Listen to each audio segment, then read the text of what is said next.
Hari Om, Namaste. Um, there are three kinds of japa. We will try to learn about them in this video. Japa means making the Bhagavan's name repetitions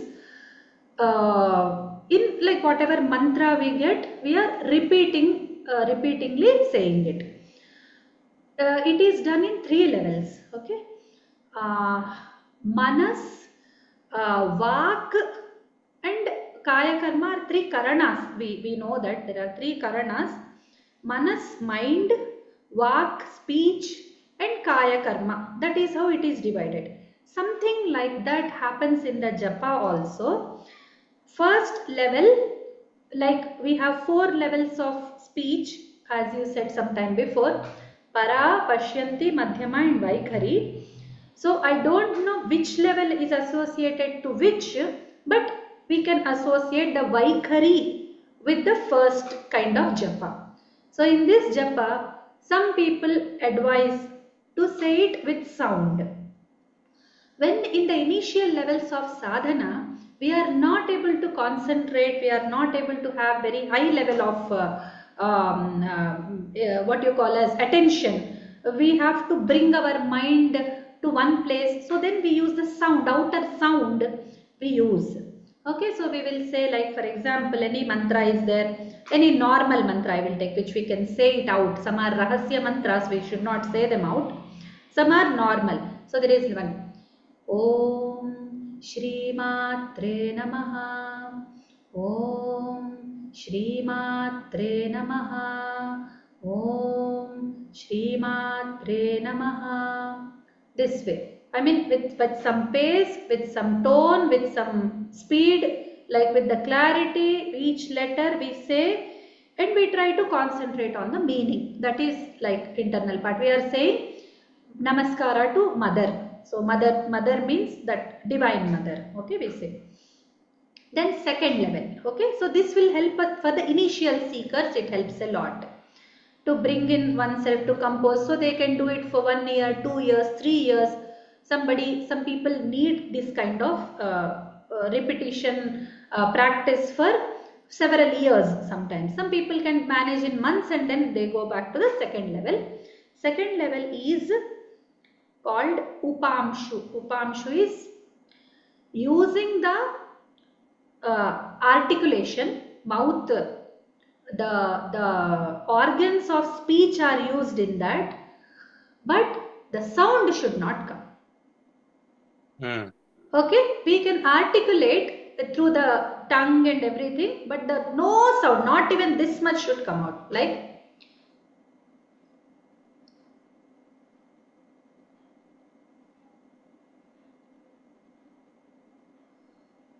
do you see?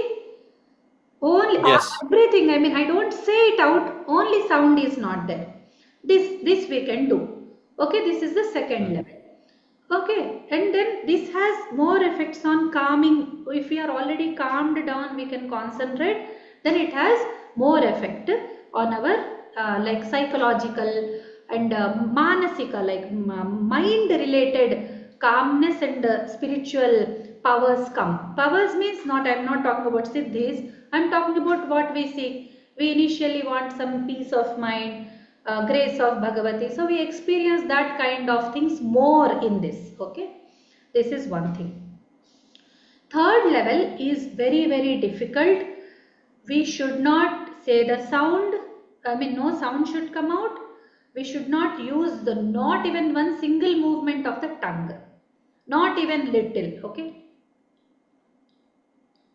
Even not this much.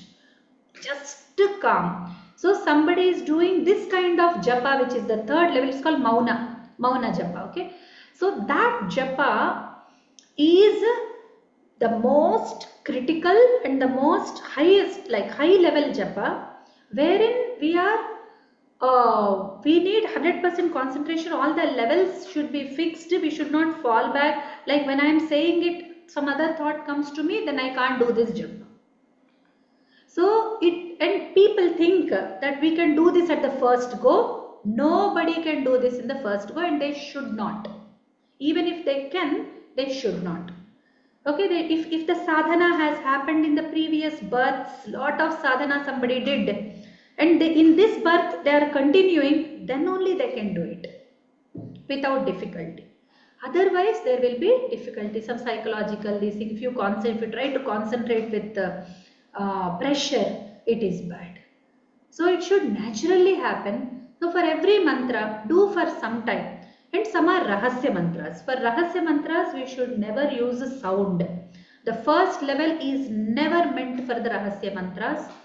They are very powerful. They are very condensed power, condensed like spiritual siddhis come through them.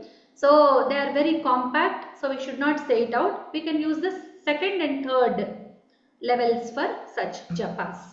Okay, so these are the three levels which have different. I am not telling about what Shastra tells the phalit, I mean the benefits. I am not able to give you the whole idea of, my intention is not to give you the whole picture, whole effects of them, but somebody who is ready to practice can do it this way.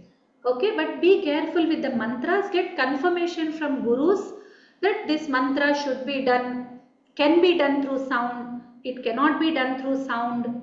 So we should first confirm these things with the guru. Okay, and then while doing this, when the naturally it is happening, we can count. I mean the counting also can go along. So if the counting happens, my Gurudeva told me that it will help you to, like some kind of tapping, some kind of this thing in the fingers will help you to keep the mind in a position to do the japa, because we get tired very easily in the initial stages. So this kind of thing will keep us away from like falling asleep. If we are counting, we can keep ourselves from falling asleep. So when we use sound outside the first level, there is no danger of falling asleep. In the second level, we might feel a little tired because of we have to hold. That's why without practice we should not do. We can do one thing for some time.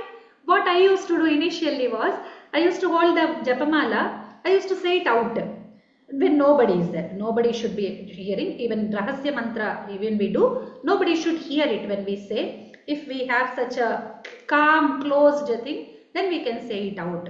So I used to say it out for some time. Then I would jump to the, after one mala is finished, two malas are finished, I would jump to the second level.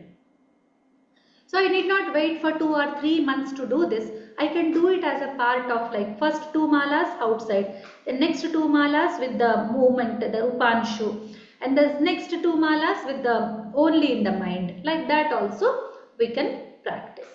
Okay, everything has a very good effect, but people think that only the third level will have the power, so I'll go to the third level. It's like, I will tell you, I will conclude with a small joke. One person goes to an interview to apply for a job. He applies and he is called for the interview.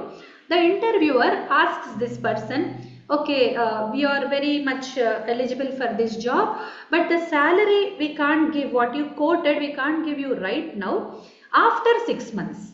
After 6 months, once your probation period is over, then we can give you the salary that you are quoting. Then this person says, okay, I will come back after 6 months and then I will join, then give me that salary.